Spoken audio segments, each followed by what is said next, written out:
Kia ora, this is Liz. If you haven't already seen my intro video, can I suggest you go look at that now? Otherwise, we're going to dig in. We're looking at John chapter 2 now, and we're doing verses 1 to 4 today. So I'll just read them to you now. On the third day, there was a wedding in Cana of Galilee, and the mother of Jesus was there. Now both Jesus and his disciples were invited to the wedding. And when they ran out of wine, the mother of Jesus said to him, "They have no wine." Jesus said to her, "Woman, what does that your concern have to do with me? My hour has not yet come." In the last chapter, Genesis was in the view. In this chapter, I believe Exodus is. In particular, the covenant given and agreed upon at the foot of Mount Sinai. Remember that John didn't write his gospel with chapters and verses. They were added later to assist in finding specific scriptures. John wrote his gospel as a whole, and I believe that he has flowed from the first book of the Torah into the second. Let me know whether you think I'm on the right track at the end of this whole passage, possibly next week or the week after that. So on the third day, stop right there. What third day? Third day after meeting Philip, the third day of the disciples following him, the third day of the wedding. Does it relate to the third day of creation or the third day when he was resurrected? I'm not going to tell you which of these theories is correct. I can't, because no one knows. We could squabble over it, I suppose, but I doubt if that would help us any. John had something specific in mind when he wrote it, and I feel, as many of the scholars, that it has to do with the Last Supper and Jesus' usage of wine on that occasion, but I can't say that for sure. On the third day, there was a wedding. Now, weddings in ancient Israel were very different affairs to most modern weddings. For a start, the focus was the bridegroom, not the bride. He is the most important person in the affair. He is followed through the streets. His family pays for the whole deal.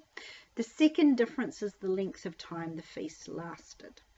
Now, we might consider a wedding of 2 hours or more to be a long one, but for your average ancient Israelite, 7 to 14 days was normal. We see evidence of this in Genesis.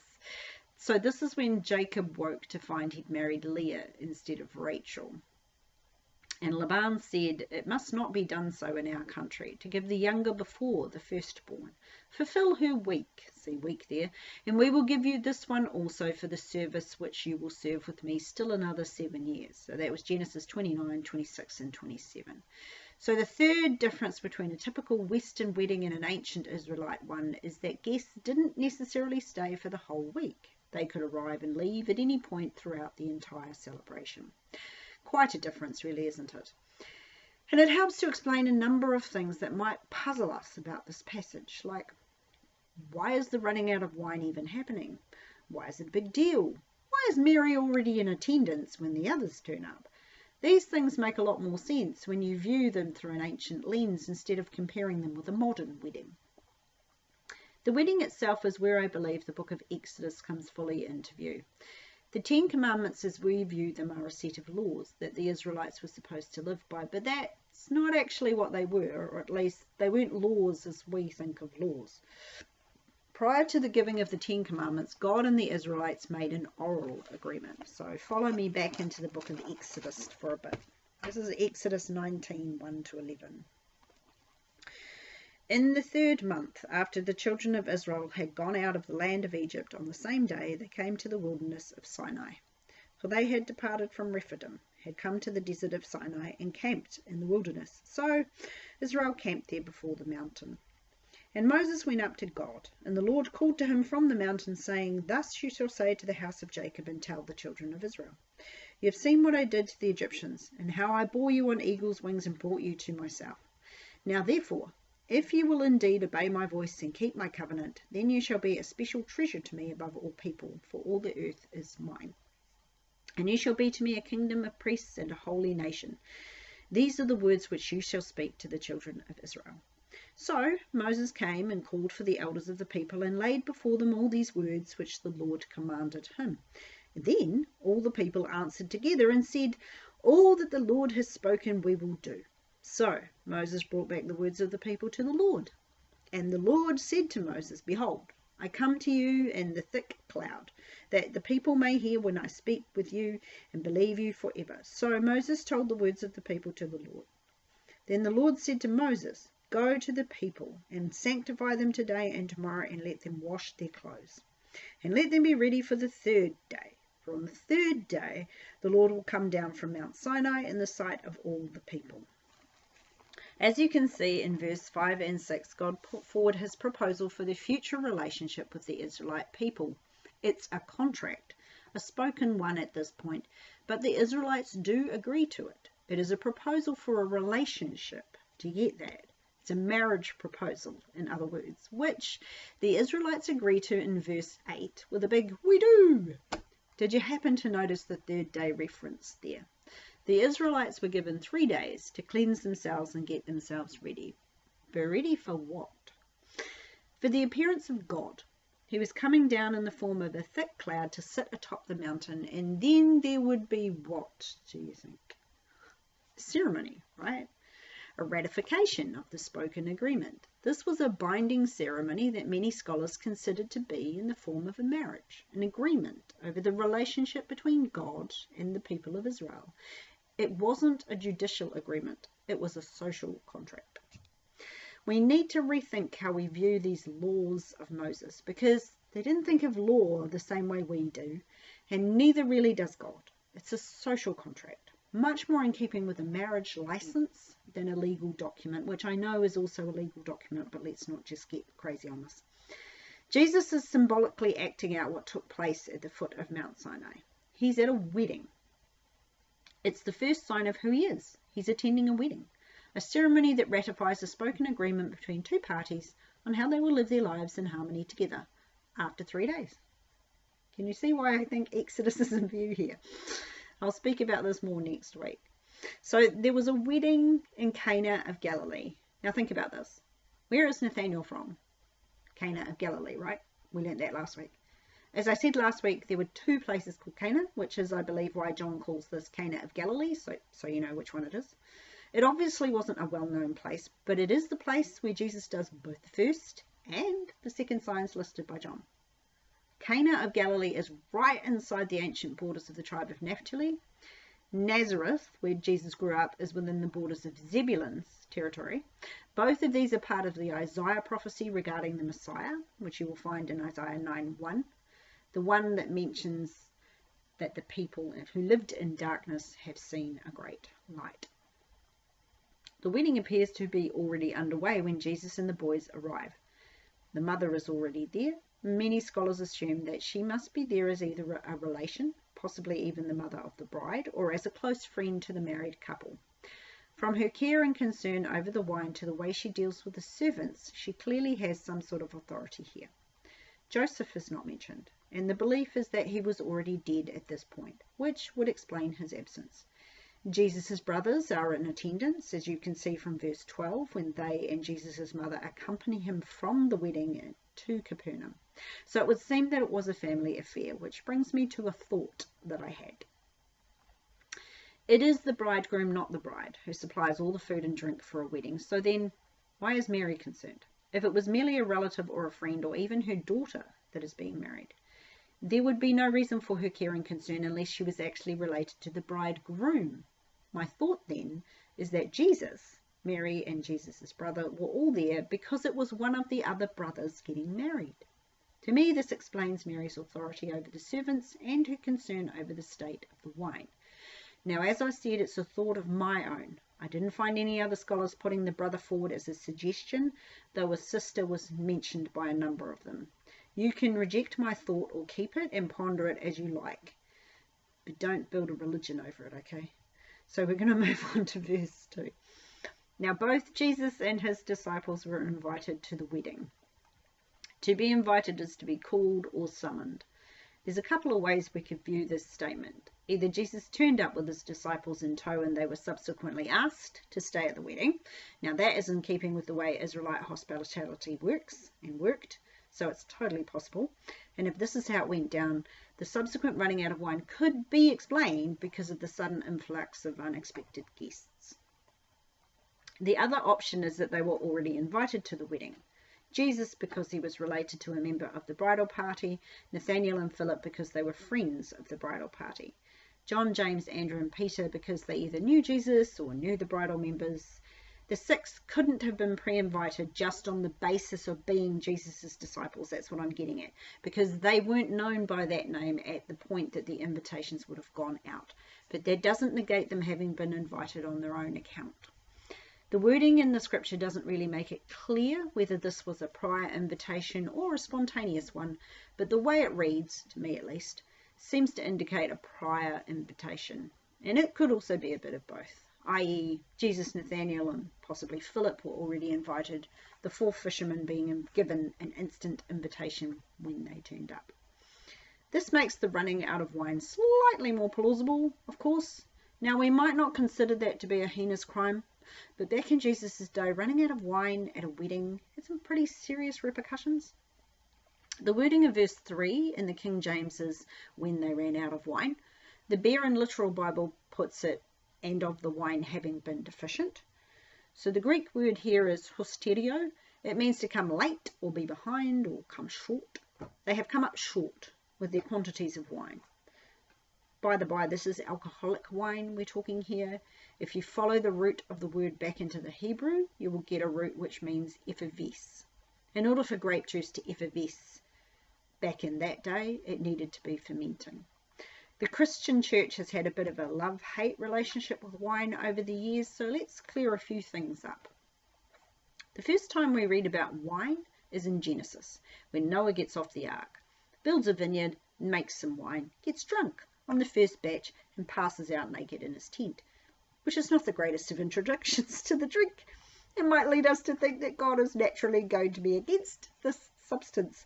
But if we go to the next person mentioned alongside wine, we find a very different story. After a successful battle between Abram, as he was then called, and I hate this name, Chedorlaomer, I don't know, the king of Sodom who had captured Lot and tried to drag him off, the king of Salem, that's Melchizedek, comes with wine and bread to bless Abram and celebrate his victory. You'll find that one in Genesis 14:18-20. Melchizedek, as you might know, was a priest of God. Wine then can be both a good thing and a bad thing. Well, actually, it's not the wine. Wine is a benevolent thing. It is neither good nor bad. It's what humans do with it that can make it good or bad. Drunkenness is condemned in the scriptures. I could bore you with the quotes, but I'm sure you've come across them from time to time. Drunkenness is wrong. Having a glass of wine is not. Wine was used in the drink offering. It was kept in the temple. It was symbolically used to indicate God's blessing. It was a cluster of grapes that the spies brought back to show the goodness of the land. Jesus drank it. Timothy was encouraged to take a little for his stomach's sake. Wine was considered to be a symbol of joy, even. There are 247 references to alcohol in the Bible, and only 40 of them are negative. So I think we can safely say that God does not actually have a problem with wine or any kind of alcohol. Its presence at the wedding then indicates a blessing of the Lord, and running out, well, it's a bit of an issue. As one scholar put it, to fail in providing adequately for the guests would involve social disgrace. In the closely knit communities of Jesus' day, such an era would never be forgotten and would haunt the newly married couple all their lives. Not the most auspicious start to a life then, to run out of wine. You'd be looked at askance by good folk who would whisper about it for years to come. You'd become a bit of a social outcast, looked down upon, treated with disdain even. Now, if we had a party and ran out of booze, it would just indicate to everyone that it was time to go home. But back in Jesus' day, to run out showed a lack of forethought and preparedness and a failure to host properly. It was a bad omen for a marriage, indicating a lack of joy and prosperity. So it's not surprising that Mary is so concerned, and she turns to Jesus to provide a solution. Now, there is a big debate about why Mary does this. Does she do it because she expects a miracle? Has she heard all the stories about his baptism and his sojourn in the wilderness, and now that he's turned up at a public event with disciples, does she think it's his time to shine? To me, the why seems pretty simple. If we can agree that Joseph has passed on, if we can agree that this is the wedding of a close relative, then of course, What Mary will do when she has a problem is turn to her firstborn to provide an answer. Some assume she's looking for a miracle, but that would seem rather extravagant, an answer to such a simple problem rather. You don't need a miracle working God to get more wine. You go to the shops or the market and get more wine, don't you? The answer that Jesus gives and the way that he deals with the issues has prompted many to assume that Mary is seeking the revelation of his true nature, approving of who he is to the people at the wedding, and I suppose that is entirely possible. But to me it seems like she's merely seeking the assistance of her eldest son to a problem that will affect the entire family, Jesus included. Certainly her prompt to the servants to just do what he tells them to do does seem to indicate she was expecting something miraculous, but then it might not. It's really hard to tell, isn't it? Perhaps we're not meant to know. Perhaps we're just meant to follow along with the narrative and see where it takes us. She mentions the problem to Jesus, and his response is to say woman, which to us sounds extremely disrespectful, but in ancient Israel it was a legitimate form of address, similar in tone and feel to our word lady when addressing to the wife of a sir, right? It's a term Jesus uses when speaking to various women. The Syrophoenician one who wants help with a demon-possessed mortar, a woman who has been bent over for 18 years, the Samaritan woman he met at the well, the woman caught in the act of adultery, and to Mary Magdalene in the Garden of Tears. He will even use it again to address his mother from the cross. At none of these other times does it indicate disrespect. It doesn't even indicate, he's telling someone off. But it does indicate something important. You won't find Jesus addressing his mother as mother in John's Gospel. In fact, she's barely mentioned at all in any of them. What most of the scholars tell you this means is that Jesus is making it clear to his mother that she no longer has any sway over him, nor can she expect any more assistance from him as an elder son would give a mother.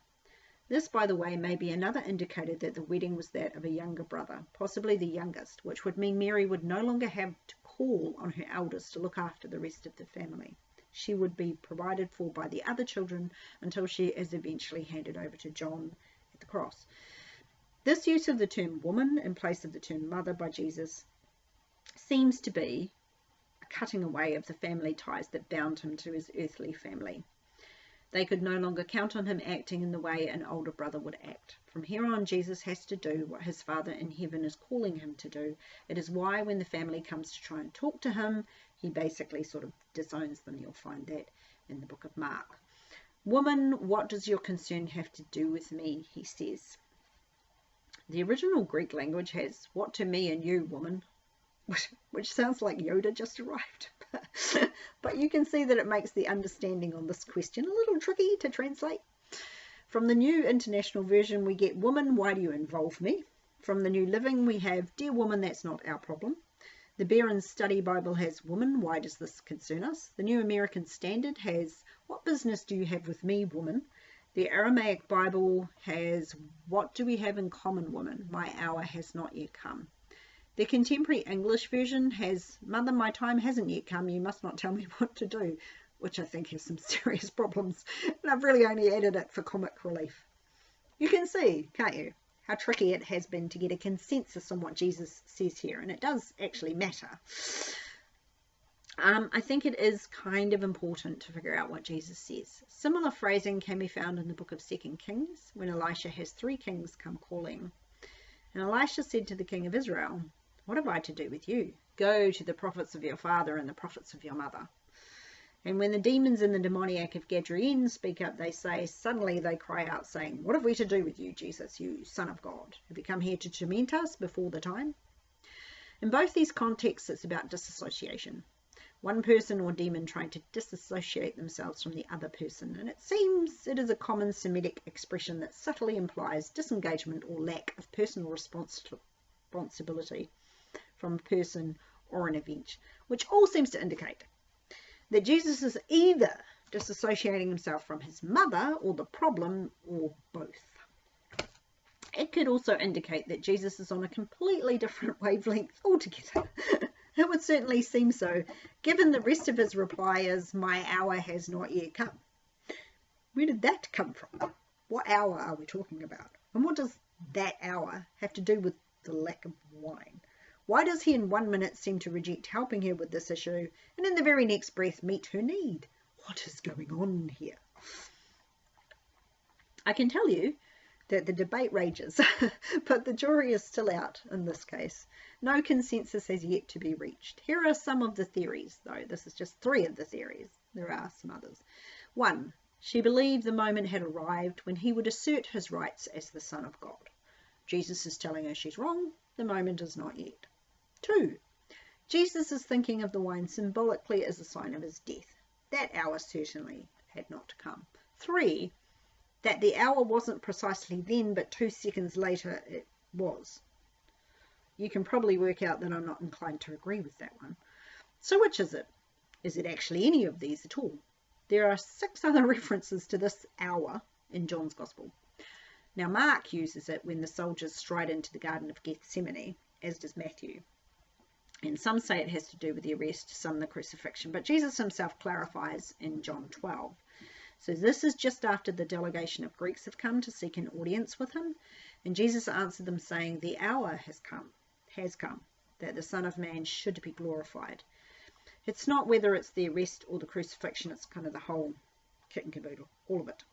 From the arrest through to the ascension, because it's all about his glorification or his unveiling as the Messiah. So when Jesus tells Mary his time hasn't come, this is what is in his view. What John is telling you is that Jesus knew who he was and where he would be 3 years, give or take, after this wedding. The crucifixion was already part of his thinking, and he knew the timing of it. John is basically showing you Jesus is omnipresent. The wine triggers this response because Jesus is aware that wine is symbolic. It's part of the Passover festival. It indicated the wine of the sacrifice, and that is what he's come to be. This isn't a Passover festival, but it is a wedding. And the wedding of the Lamb is also in Jesus' view. It's not actually surprising that her mention of wine should trigger this kind of response. There's a lot going on in her son's head. It cannot be simple rejection to help with the physical wine, because he does actually help with that. But he helps in such a fashion that only a very select group know what went on. Only those standing close enough to hear that discourse and the servants had any concept of what went on there. Jesus was not made manifest, so if Mary had in view that it was his time to shine, she was way off base. And Jesus makes that clear with the woman title. This was not his time to either be revealed as the Messiah, nor to be the Lamb of the sacrifice. So though he does use a miracle to fix the issue, it's kept well under wraps. Jesus calls this the first sign that Jesus does in Cana, and it's such a little one, but the response of Jesus to what is actually a fairly simple request, one that didn't even require a miracle, it could have just popped out to the shops, tells us much about what's going on in Jesus' mind and heart, and also indicates just the extravagant, generous nature of the Lord we serve. John's Gospel only records 7 of Jesus' miracles. This wine miracle, the healing of an official's son, the man by the pool of Bethesda, the feeding of 5,000, walking on water, restoration of a blind man's sight, and raising Lazarus from the dead. John's was the last Gospel written, so he probably didn't feel the need to repeat what the others had said. He picked these 7 to prove his point about Jesus, namely that he was God, as John said in the very beginning of his Gospel. So when we get to one of the miracles, we have to ask ourselves, what aspect of godliness is John underlining? And is there any significance to the order of them? Why start with wine? It was a fairly benign miracle. It didn't impress the people because most of them had no idea what had gone on. Yet it was important enough to John to put expensive ink to even more expensive paper and tell you about it. John's Gospel is written with layers of meaning. You can either read to get the story, or you can dig in and find out what's hiding behind the story. On the face of it, Jesus prevents his family from disgrace and a lifetime of shame, a worthy enough reason to fix the problem. Underneath is the symbolism regarding his death, a symbol that he will capitalize on at the Last Supper, when he specifically points the wine out as being symbolic of his blood. This is the first sign that John records. The last sign is a doozy. It's the raising of Lazarus. Do you see a connection anywhere? From wine to the raising of a dead man. Sounds like John's telling you something, leading you somewhere. Even the fact that this was a wedding points forward to the culminating moment at the end of all days when we get to attend the wedding of the Lamb. There are 3 events in view here. Close view are the wedding guests getting some awesome wine. Mid view is the pouring out of the wine of his blood at the cross. Long view is the wedding feast of the Lamb. 2 of these times have been done. 1 is yet to come. And I have to say, can't come fast enough, because the world is becoming one crazy place to live in. This story doesn't turn up in any of the other Gospels. Matthew wasn't there, of course, but Peter was, and Mark is believed to have written to Peter's dictation, so the story only seems to have stuck in John's mind. Perhaps he was closer and heard everything, and Peter did not. Perhaps he and the servants were the only ones to know where the wine came from. If that is true, I can imagine John ruminating over Jesus' words throughout the 3.5 years of following him, perhaps only understanding what Jesus was getting at when he lifted the glass at the Last Supper. And then John spending years formulating his talks with this in mind, finally sitting down with the scribe who possibly helped him write his gospel and saying, how do I bring out the depths of what Jesus was saying in a way that some can read and not see and others can see clearly as I do now? I hope I'm not putting thoughts in St. John's head, but I can see him doing this. He was a thinker, a ponderer, a dreamer perhaps, but it's those type of people who often see to the depths. Have we plumbed them as far as we wanted us to? Not sure. I guess we'll see as we study the next 6 verses. Let me leave you this week with this vision from the book of Isaiah. On this mountain the Lord of hosts will prepare a banquet for all the peoples, a feast of aged wine, of choice meat, of finely aged wine. On this mountain he will swallow up the shroud that enfolds all peoples, the sheet that covers all nations. He will swallow up death forever. I hope you have a great week. I will see you again next week. Ka kite.